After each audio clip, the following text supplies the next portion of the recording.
આવક મર્યાદિત છે તો બીજી તરફ મોંઘવારી સતત વધી રહી છે। છેલ્લા 2 વર્ષથી જીવન જરૂરિયાતની વસ્તુઓના ભાવમાં થયેલા વધારાએ સામાન્ય પરિવારોનું બજેટ ખોરવી નાખ્યું છે।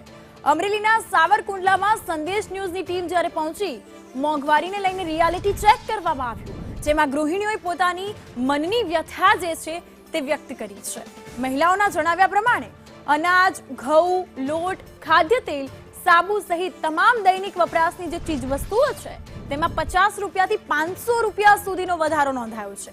વૃદ્ધ મહિલાઓથી લઈને યુવાન ગૃહિણીઓએ કેમેરા સામે જણાવ્યું છે કે વધતી મોંઘવારી વચ્ચે પરિવારનું બજેટ સંભાળવું દિવસે ને દિવસે કઠોર બની રહ્યું છે, મુશ્કેલ બની રહ્યું છે।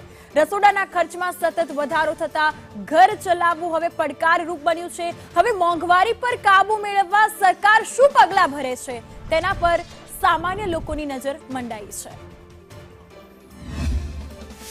છેલ્લા 2 વર્ષથી મોંઘવારીએ માજા મૂકી છે, ત્યારે સંદેશ ન્યૂઝની ટીમ અમરેલી જિલ્લાના સાવરકુંડલાના એક વિસ્તારની અંદર આવી છે। આપણી પાસે ઘણા બધા બહેનો છે, આપણે એમની સાથે વાત કરીએ કે છેલ્લા 2 વર્ષની અંદર કેવી મોંઘવારી વધી છે, કેવી મુશ્કેલી પડે છે અને શું કરશો।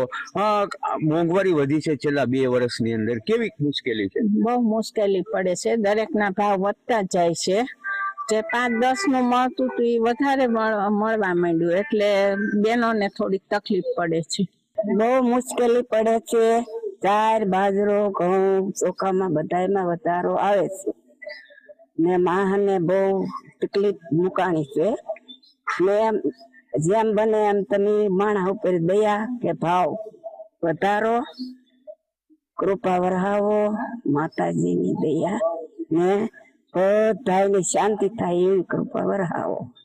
સાબુ, સોડા, ખાદ તેલ, ખાદ વસ્તુ ગમે તે લેવા જાય 10 થી 50, 100, 200 સુધીનું મળે છે। કોઈ નાના માણસ તો લઈ શકે એમ જ પણ નથી, ખૂબ જ મુશ્કેલી પડે છે। નાના માણસને તો ખૂબ જ પડે છે। 50 ની આવે છે ને 100 ની જ આવે છે, એમાં અમારે કેમ તાગવું, ઘર કેમ હાંકવું? અમારે મોંઘવારી વધતી જાય છે દિવસે દિવસે। ખાદ્ય બધી વસ્તુ બધી મોંઘી મળે છે। અત્યારે ઘઉં, બાજરી, તેલ કોઈ વસ્તુનું નામ નથી લેવાતું, તો આમાં આપણે કેમ ઘર ગુજરાન હકાવવું? એ બધાનું જો સારું કરે સરકાર તો વધારે સારું છે। આમાં ગરીબ માણસ બિચારા શું કરે એમ થાય કે તેલના ભાવ ક્યાં પીગા, ખાવું કે ન ખાવું? ઓલા મોદી એમ કે તેલ ન ખાતા તો હું ખાવું? ઘઉં, બાજરો, તેલ, ખાંડ બધા તમામ વસ્તુમાં ભાવ છે। બાઈઓ ઘર ચલાવતા હોય એને ખબર હોય, એટલે થોડોક ઉતાર કરે તો સારું ને।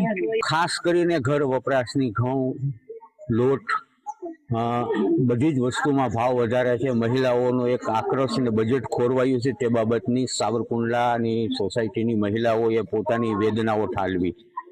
સૂર્યકાંત ચૌહાણ, સંદેશ ન્યૂઝ, અમરેલી।